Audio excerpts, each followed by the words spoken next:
saudara, bersama dengan saya PS John George Nicholas dalam program Gempa yang adalah singkatan dari Gerakan Meneliti Penulisan Alkitab. Hari ini kita akan sama-sama merenungkan satu topik yang menarik yang adalah orang-orang percaya yang manja di akhir zaman. Saya mengulangi, orang-orang percaya yang manja di akhir zaman. Yang terdapat di dalam 2 Timotius ayat yang ketiga sampai 9 yang kita akan pelajari. Tetapi saya akan fokus pertama di ayat yang ketiga. Baru kita akan sama-sama coba meneliti di bawahnya. Yang berbunyi demikian. Judul perikopnya adalah panggilan untuk ikut menderita. Ikutlah menderita sebagai seorang prajurit yang baik dari Yesus Kristus. Saudara, ini penting kita baca, ikutlah menderita sebagai prajurit yang baik dari Yesus Kristus. Orang percaya di akhir zaman ini seringkali tidak tahu dan tidak mau tahu tentang yang namanya penderitaan, saudara. Untuk mereka menerima Yesus, dapat kasih karunia keselamatan, adalah hidup dalam kemewahan, hidup dalam hal yang menyenangkan, hidup dalam hal yang menyukakan diri mereka. Sehingga mereka tidak mengerti tujuan daripada kasih karunia yang diberikan. Mereka melihat dari satu sisi dan mengabaikan sisi yang lain. Mereka melihat sisi yang mengenakan dan mengabaikan sisi penderitaan. Padahal jelas Alkitab mencatat bahwa penderitaan adalah bagian dari panggilan orang percaya. Oleh karena itu perlu kita definisikan lebih dulu apa itu menderita, saudara.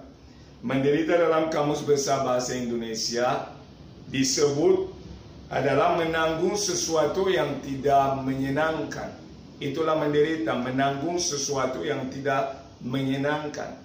Jadi seringkali dalam panggilan sebagai orang Kristen, dalam tugas yang diberikan, dalam kehendak Allah, kita akan mengalami yang namanya proses, saudara.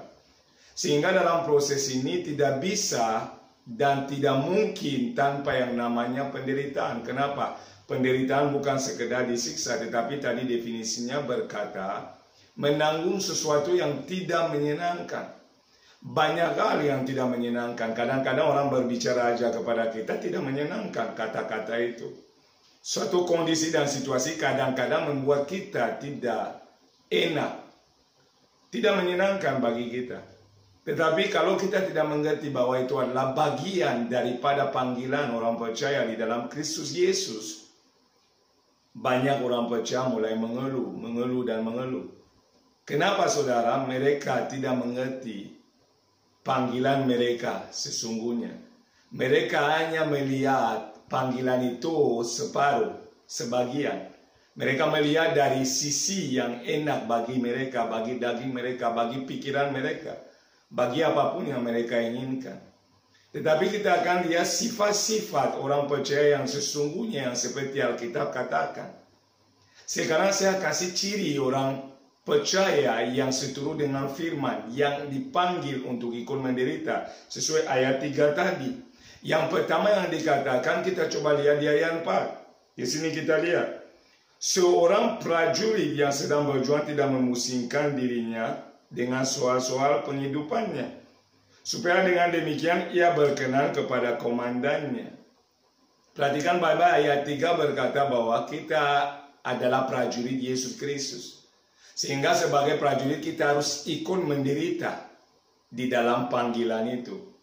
Ayat 4 sekarang menjelaskan sifat prajurit itu. Prajurit dunia kalau kita lihat itu tentara yang menjaga kedaulatan negara Republik Indonesia. Mereka fokus kepada tugas mereka yang adalah menjaga keutuhan bangsa dan menjaga pertahanan negara kita, supaya tidak dimasuki oleh orang yang tidak seharusnya. Itulah tugas dan fokus mereka. Mereka tidak pusing kepada apa yang menjadi kepentingan pribadi.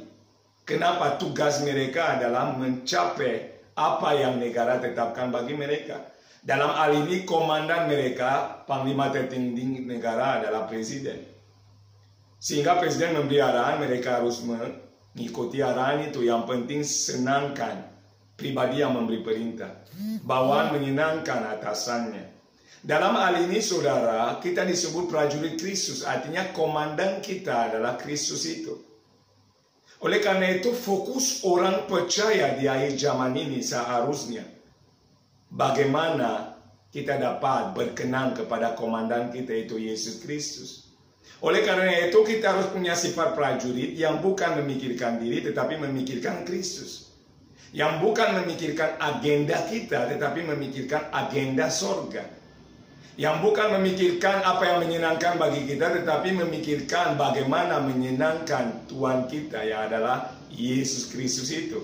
Artinya sifat ego itu akan hilang karena prajurit punya sifat itu memikirkan yang menyenangkan komandan. Kalau benar-benar kita adalah prajurit Kristus, kita adalah orang percaya, orang yang dipanggil untuk ikut dalam penderitaan Kristus, kita harus mulai menghilangkan sifat daging kita yang hanya memikirkan diri kita. Dan mulai memikirkan apa yang menyenangkan Tuhan. Artinya fokus kita perlu diubahkan saudara.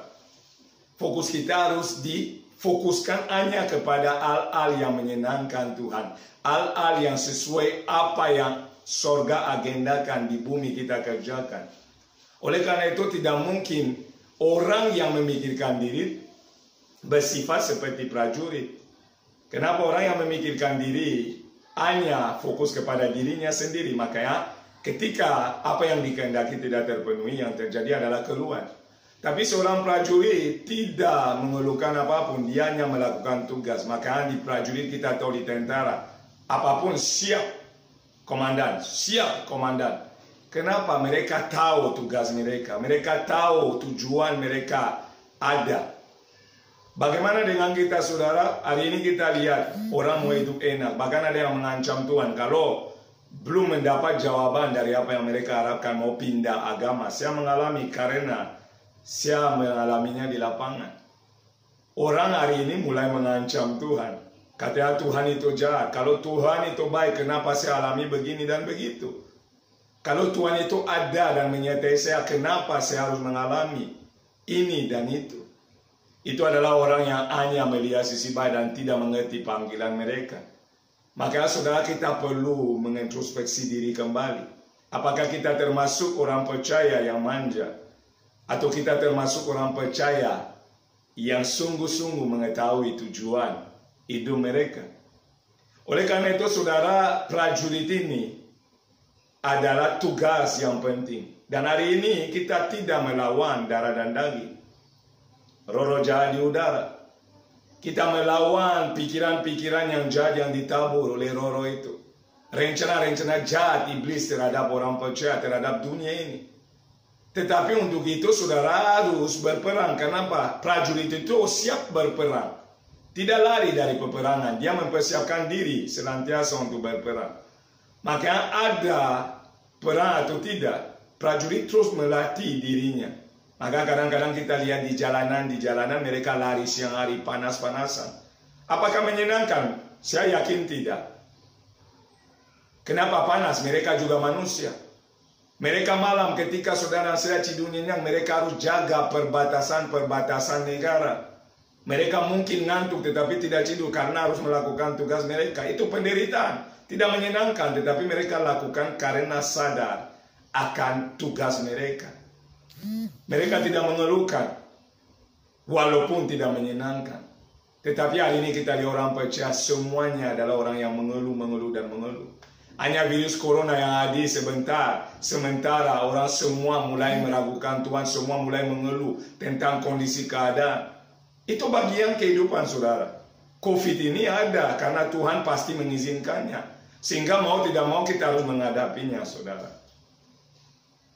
Ini harus dipahami. Prajurit itu memikirkan kepentingan Tuhannya. Apa yang kita pikirkan? Apakah kita pernah berpikir bahwa di tengah kondisi ini kita bisa memuliakan Tuhan melalui pelayanan kita, menolong orang lain, menjadi berkat buat orang lain, memberi semangat ke orang lain, walaupun kita pun ada di dalam kondisi COVID dan kita pun pasti ada dampaknya yang kita alami. Tetapi kita mengambil kesempatan itu untuk menunjukkan kuasa dan kasih Tuhan bagi orang lain. Itulah prajurit. Yang penting Tuhan senang. Suka-sukamu Tuhan, saya sering suka katakan. Ini yang pertama. Yang kedua, kita akan lihat sifat orang percaya yang seperti yang dikehendaki Tuhan sesuai dengan panggilannya. Kalau yang pertama adalah prajurit, yang kedua disebut olahragawan.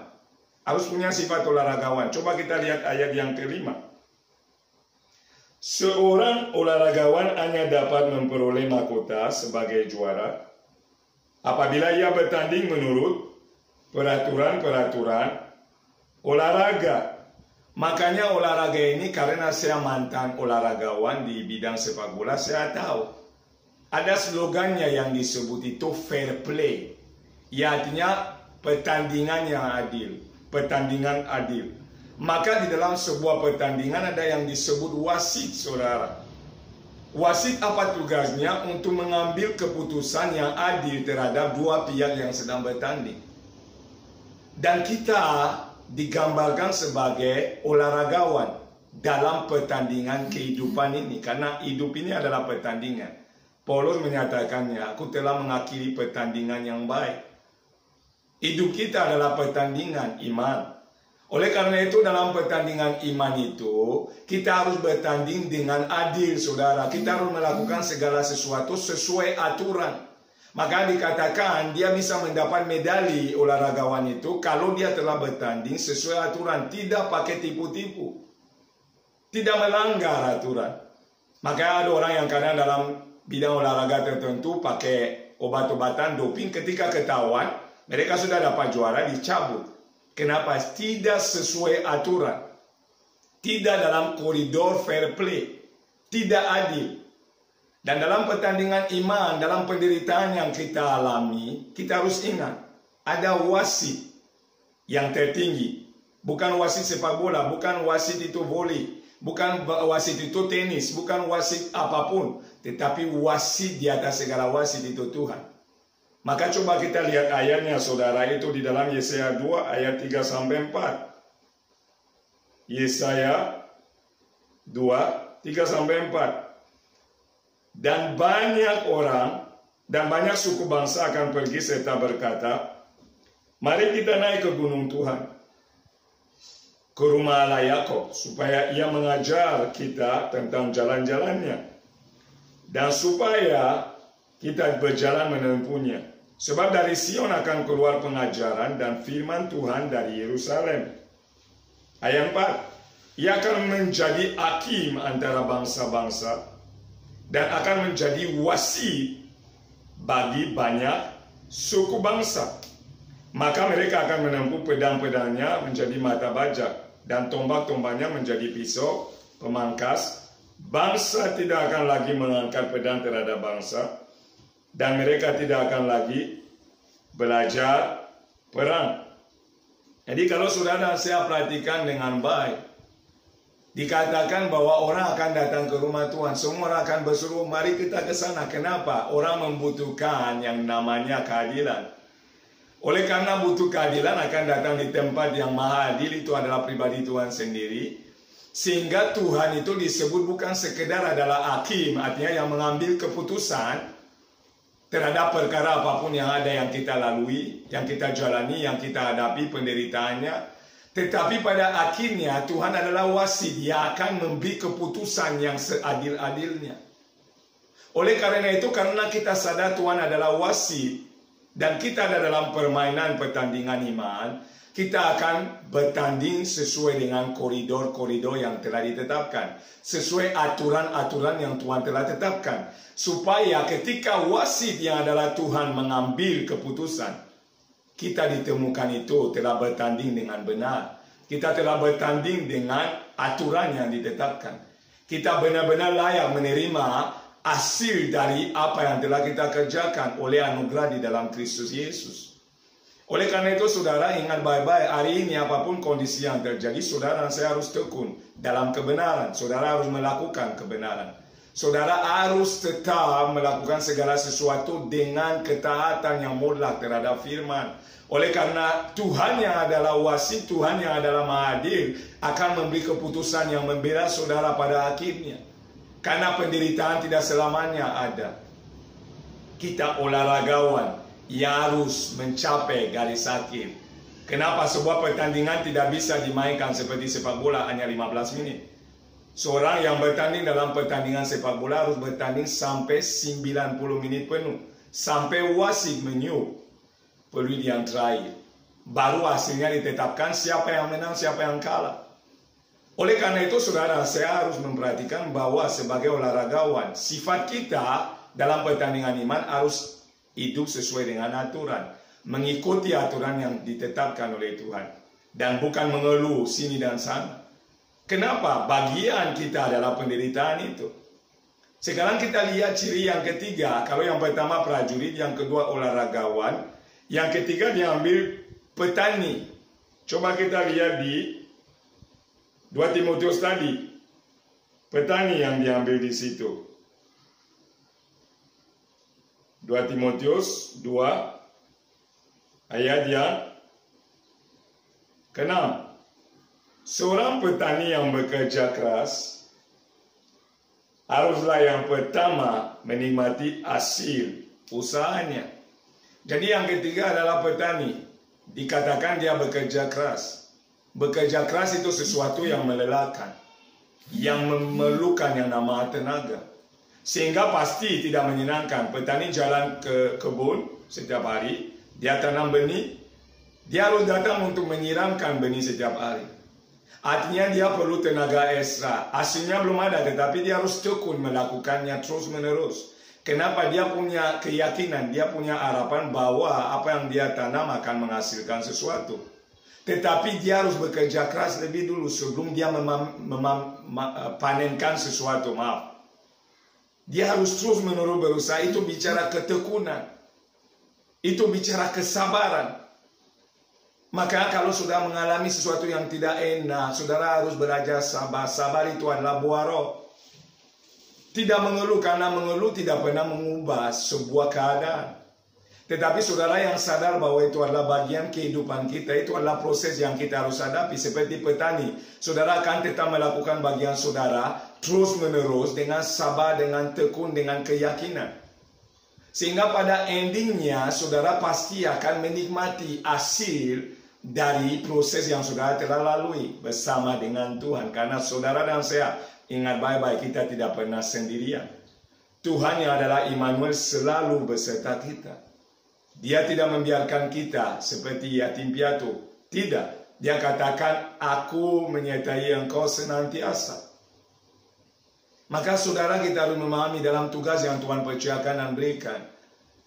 Kita harus punya sifat-sifat orang percaya yang seperti dikehendaki oleh Tuhan. Bukan menjadi manja. Bukan menjadi orang yang mengeluh, orang yang mau kemudahan dalam segala sesuatu. Itu adalah anak-anak kecil. Ketika anak kecil semua disediakan.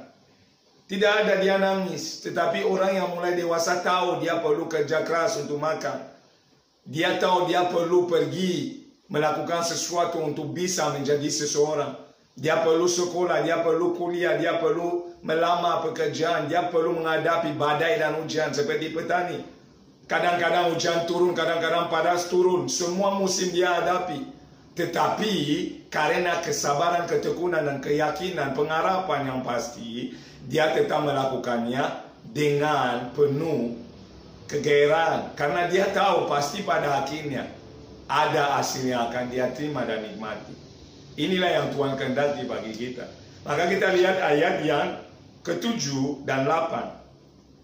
Perhatikan apa yang aku katakan, Tuhan akan memberi kepadamu pengertian dalam segala sesuatu. Maka Paulus menekankan kepada Timotius, Tuhan akan memberi pengertian akan segala sesuatu. Artinya apa, saudara? Bahwa bukan hanya hal-hal yang enak yang akan kita terima, tetapi juga dalam proses ada hal yang tidak menyenangkan. Sehingga Alkitab catat bahwa Tuhan bekerja melalui segala sesuatu untuk mendatangkan kebaikan bagi kita yang mengasihi Dia.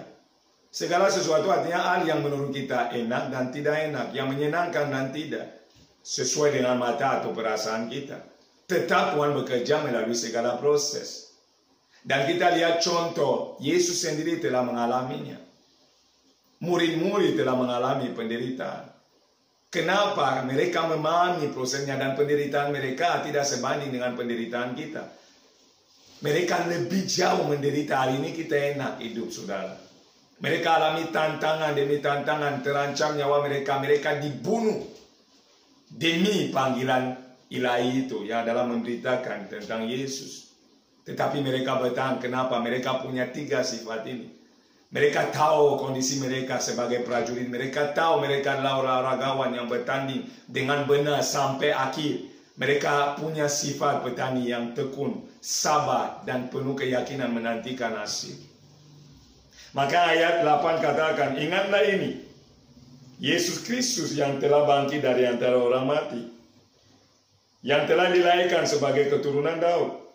Itulah yang kuberitakan dalam Injilku. Paulus menekankan inti daripada tugasnya adalah memberitakan tentang Yesus. Dan kadang-kadang melakukannya tidak enak karena orang kadang melawan kita, disebut kafir lah, orang kadang menyebut kita so suci lah, orang kadang-kadang bahkan tidak mau dengar sama sekali, menendang kita, mengusir kita, menganggap kita sudah gila, menganggap kita bodoh. Tetapi itu bagian daripada panggilan itu, dan Paulus menyatakan itu. Yang dia fokus beritakan, yang dia fokus pikirkan adalah Injil tentang Yesus. Kenapa? Itu yang dibutuhkan oleh orang. Prajurit tahu tujuannya. Kenapa? Orang yang menerimanya akan kemungkinan dalam anugerah Tuhan menerima Yesus dan diselamatkan. Maka fokusnya bukan tentang dia sakit hati karena ditolak atau sakit hati karena nggak sesuai harapan. Bukan. Fokusnya adalah bagaimana orang mendengar Injil, bagaimana orang dapat menerima Yesus, dan mereka alami rencana Tuhan yang adalah keselamatan. Maka ayat 9 katakan yang terakhir, karena pemberitaan Injil inilah aku menderita, malah dibelenggu seperti seorang penjahat. Tetapi firman Allah tidak terbelenggu.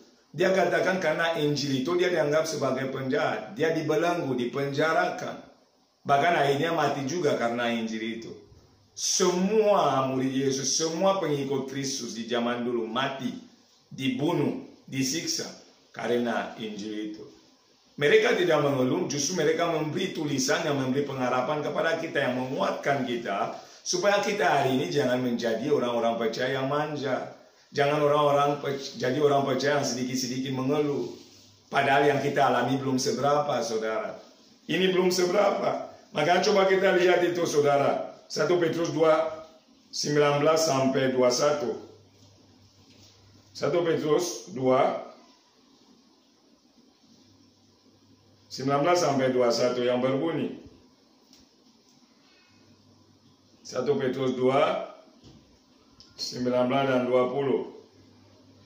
Sebab adalah kasih karunia jika seorang karena sadar akan kehendak Allah, menanggung penderitaan yang tidak harus ia tanggung. Sebab dapatkah disebut pujian jika kamu menderita pukulan karena kamu berbuat dosa? Tetapi jika kamu berbuat baik dan karena itu kamu harus menderita, maka itu adalah kasih karunia pada Allah. Sebab untuk itulah kamu dipanggil, karena Kristus pun telah menderita untuk kamu, dan telah meninggalkan teladan bagi kamu supaya kamu mengikuti jejaknya. Jadi di sini dikatakan bahwa menderita justru adalah kasih karunia Allah, saudara. Jadi orang yang bisa menderita karena Kristus, karena Injil, atau karena melakukan sesuatu yang sesuai aturan yang Tuhan tetapkan, itu adalah kasih karunia. Saudara seharusnya bersyukur mengalami kasih karunia melalui penderitaan di dalam Injil yang saudara beritakan, melalui pola hidup atau melalui verbal, kesaksian atau apapun. Bahkan diingatkan bahwa Yesus Kristus sendiri telah menderita sehingga memberi teladan buat kita. Untuk menembus saudara dan saya, dia mengalami penderitaan yang hebat, yang tidak ada manusia di dunia ini pernah alami, dan tidak akan ada manusia yang alami itu. Oleh karena dia sendiri telah menderita, saudara, kenapa harus anti penderitaan? Padahal penderitaan kita tidak sebanding sedikit pun, 1% pun dari apa yang dia alami.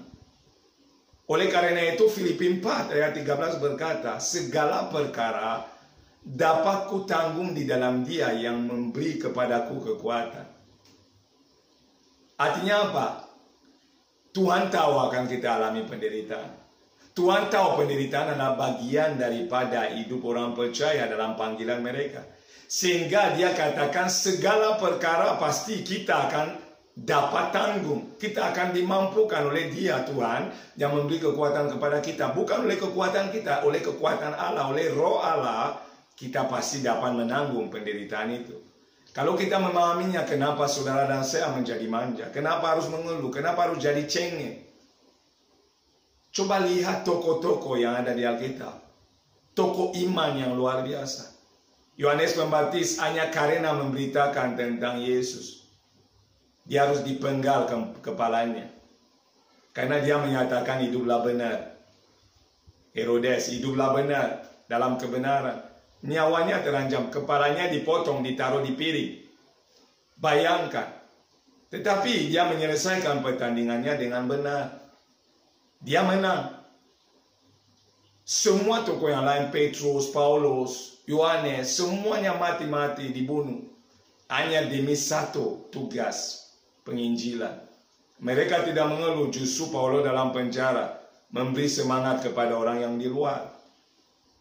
Itulah sifat orang-orang percaya yang sesungguhnya.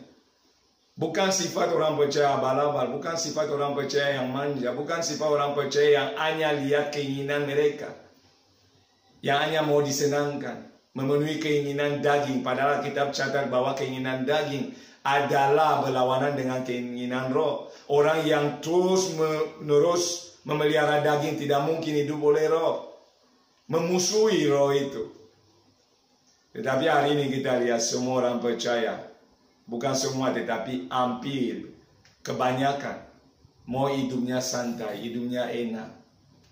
Kalau perlu dikasih sofa dengan nasi, nggak usah kemana-mana. Menikmati kaviar, menikmati yang enak. Tetapi kekristenan tidak demikian, saudara. Kenapa? Dalam panggilannya adalah kasih karunia. Saudara dan saya ada tugas memberitakan Injil. Dan dalam proses tugas itu, saudara dan saya akan menghadapi tantangan, pergumulan. Sehingga dalam proses inilah ada hal yang tidak menyenangkan. Dan disebut itu menderita. Tetapi penderitaan itu tidak sia-sia karena pada akhirnya menghasilkan kehendak Tuhan. Dan kehendak Tuhan yang dihasilkan membawa kemuliaan bagi nama Tuhan. Dan inilah tugas kita, inilah tujuan kita dipanggil. Kalau kita mengerti ini, kita akan hidup dengan penuh ucapan syukur, dengan penuh semangat. Dalam kondisi apapun, keadaan apapun, kita akan terus memuliakan Tuhan, mengucap syukur dalam segala hal. Inilah yang dikehendaki oleh Allah. Oleh karena itu, saudara, jadilah orang percaya yang bangkit, hidup sesuai dengan panggilan Allah, belajar menderita karena Kristus, dan terus maju dalam mengiringnya sampai Tuhan datang kembali menjemput kita. Kalau ada pertanyaan, saudara boleh tulis di kolom komentar atau di nomor saya boleh dikirim. Kalau ada hal yang mau diperbincangkan, dibahaskan, boleh juga ditulis sehingga kita sama-sama diberkati, dibentuk, saling mengisi dan belajar. Karena saya pun terus belajar. Karena itu panggilan kita yang di dalam Kristus Yesus. Demikian saya katakan, Shalom, dan Tuhan Yesus memberkati saudara. Amin.